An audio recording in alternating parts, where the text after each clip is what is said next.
너희를 대면하면 유순하고 떠나 있으면 너희에 대하여 담대한 나 바울은 이제 그리스도의 온유와 간용으로 친히 너희를 권하고,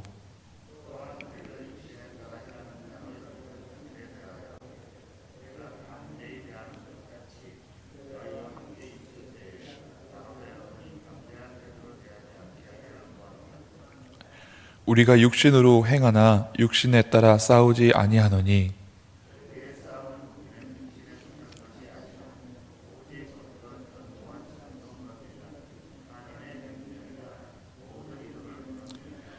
하나님 아는 것을 대적하여 높아진 것을 다 무너뜨리고 모든 생각을 사로잡아 그리스도에게 복종하게 하니,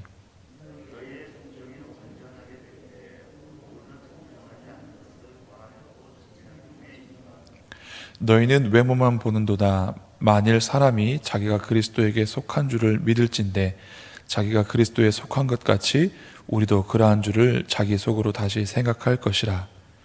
주께서 주신 권세는 너희를 무너뜨리려고 하신 것이 아니요 세우려고 하신 것이니 내가 이에 대하여 지나치게 자랑하여도 부끄럽지 아니하리라.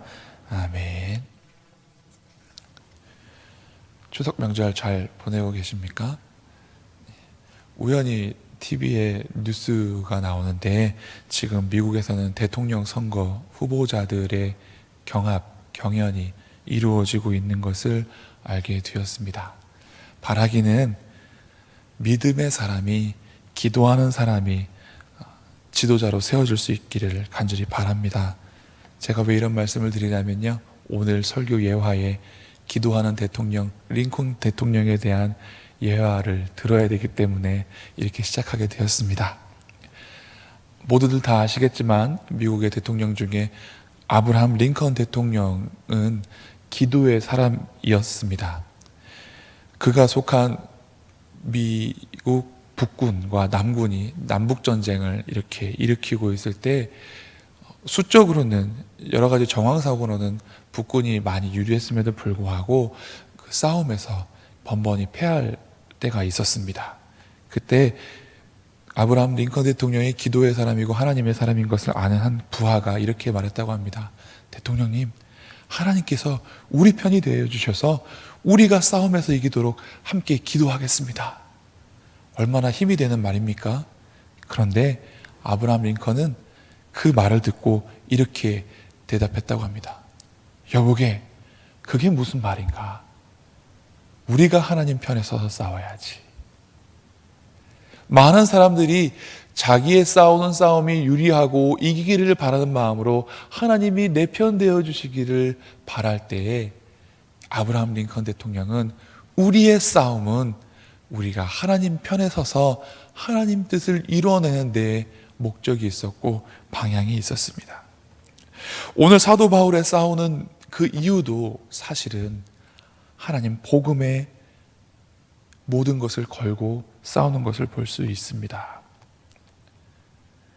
사도 바울 선생님이 오늘 말씀 5절에 하나님 아는 것을 대적하여 높아진 것을 다 무너뜨리고 모든 생각을 사로잡아 그리스도에게 복종하게 하니, 이것이 사도 바울 선생님이 싸우는 영적인 싸움의 이유였고 목적이었습니다. 전장에서는 사도 바울 선생님이 고린도 교회의 연보에 대해서 말씀하고 있다가 이번 장에 들어서는 다시금 본인의 사도직에 대한 권위를 두고 이렇게 이야기하고 있습니다. 사도 바울 선생님을 험담하고 욕하는 사람들은 왜 그가 사도인가? 사도는 예수님의 12 제자에게만 붙여졌던 이름이었는데 왜 본인이 예수님께 세우심을 받지도 않았는데 스스로 사도라고 하며 예수 그리스도를 전하는가? 그런 공격을 하였습니다. 그러나 사도 바울은 분명히 말하기를 자기는 담메색 도성으로 예수님을 믿는 사람들 핍박하러 갈 때 예수님을 직접 보았다라고 성경에 여러 차례 말씀하고 있습니다. 내가 사도된 것은 예수님의 부르심으로 하나님의 은혜로 된 것이고, 예수님께서 나를 세우신 이유는 이방인을 위한 복음 전환자로 세우셨다라는 이런 자기 정체성이 있었습니다. 그런데 고린도 교회에 거짓 사도들이, 나쁜 사람들이 와서 사도 바울은 사도가 아니라고 하니 그 마음이 얼마나 답답했겠습니까?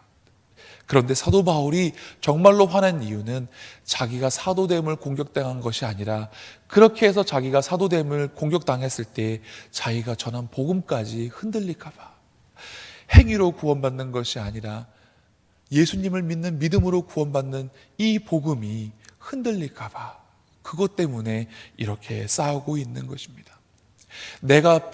내가 사도이건 사도가 아니건 그것이 중요한 것이 아니라, 자기가 이방인을 위한 사도로서 세우심을 받아 열심히 전한 복음, 예수님을 믿는 믿음으로 구원받는 이 복음, 그런데 나중에 어떤 사람들이 교회에 들어와서 예수님을 믿는 믿음도 중요하지만 율법을 행해야 되고 할례를 받아야 된다는 이 복음에 공격당하는 것을 인하여서 사도 바울은 싸우고 있는 것입니다. 그렇습니다. 우리의 싸움은 하나님을 위한 싸움이 되어야 하는 것입니다.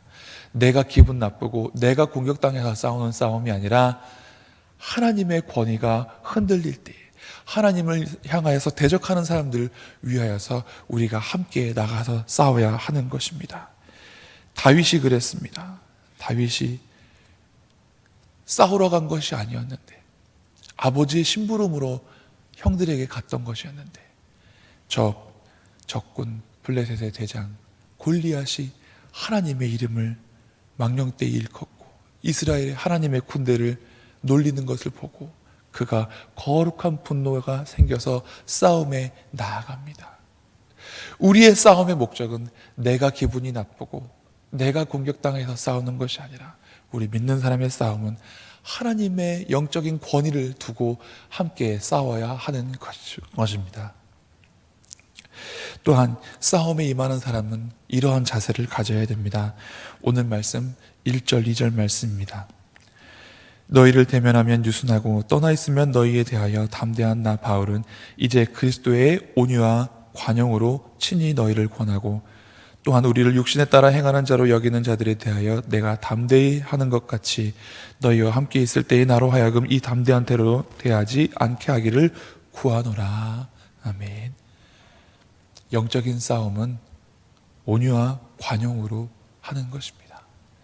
세상 사람들처럼 목에 핏줄을 세우고 막 소리 지르며 외치는 싸움이 아니라, 영적인 싸움은 그리스도의 온유와 관용으로 싸우는 것입니다. 마태복음에 보면 예수님께서 잡히실 때에 병사들이 왔습니다.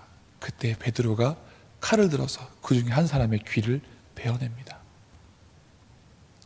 그때 예수님께서는 그의 귀를 붙여주시고 베드로에게 말합니다. 칼을 가지는 자 칼로 망하리라. 너는 지금 내가 12군단이나 더 되는 천사의 영, 천사들을 더 데리고 올 수 있지 않겠느냐, 그것을 알지 못하느냐, 예수님 말씀하십니다.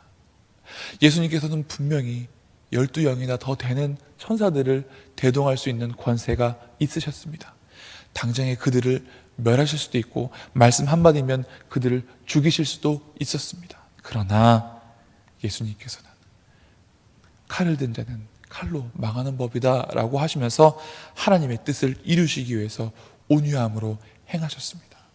신문 당하셨을 때 똑같이 그들과 함께 대항하셔서 막 싸우신 것이 아니라 온유와 관용으로 한결같이 그렇게 겸손함으로 나아가셨던 것을 볼 수 있습니다.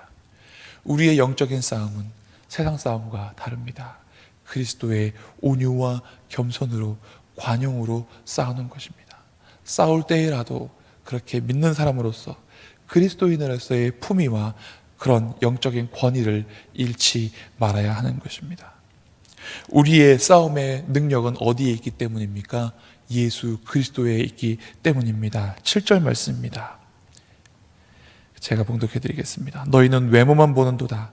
만일 사람이 자기가 그리스도에게 속한 줄을 믿을진대 자기가 그리스도에게 속한 것 같이 우리도 그러한 줄을 자기 속으로 다시 생각할 것이라.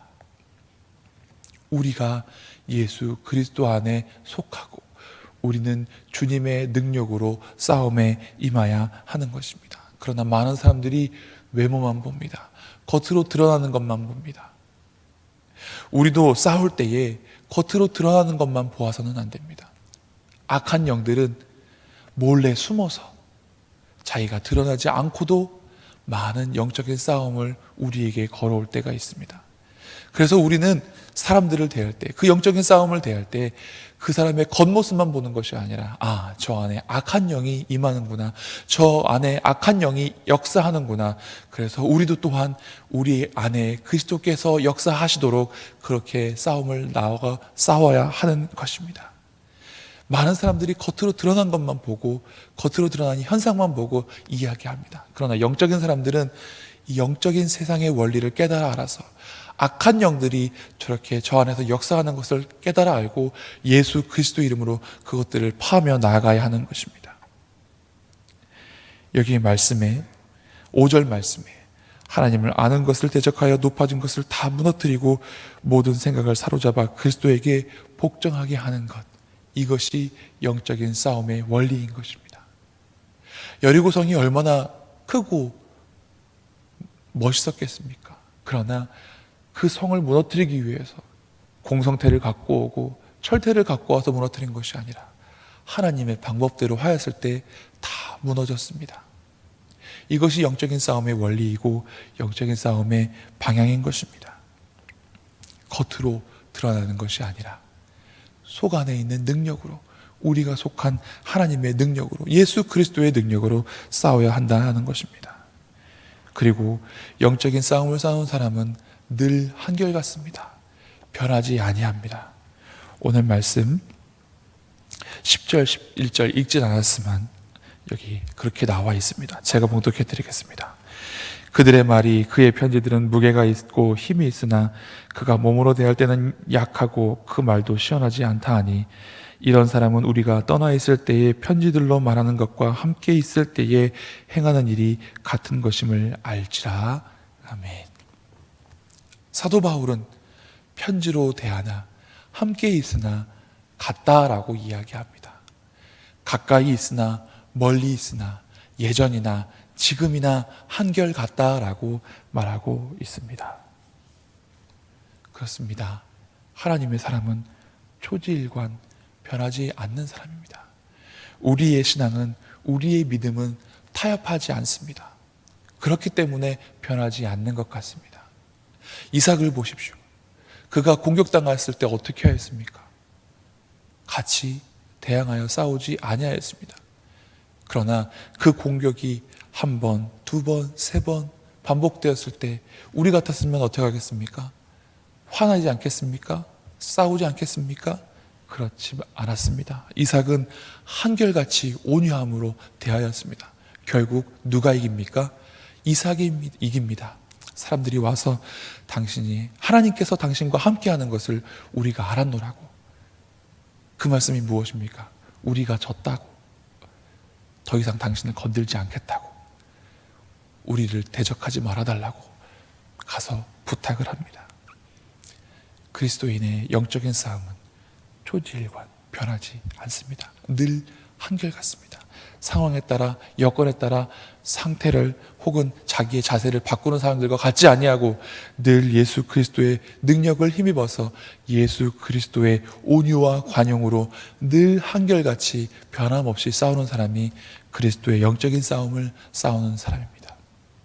오늘 사도 바울이 예수 그리스도의 능력을 의지하여 자기가 전한 복음에 공격당하는 것을 인하여서 거룩한 분노를 가지고 고린도 교인들에게 나아갔던 것처럼, 그 대적하는 사람들에게 나아갔던 것처럼 우리도 하나님의 영적인 권위가 무너지고 하나님의 영적인 권위가 공격당하는 곳에 다윗과 같이 용맹스러운 마음으로, 이삭과 같이 온유함으로 그렇게 나아가서 하나님의 능력으로 싸워서 이기고 승전가를 올려드릴 수 있는 믿음의 사람이 되실 수 있기를 주님의 이름으로 간절히 축원합니다. 기도하시겠습니다.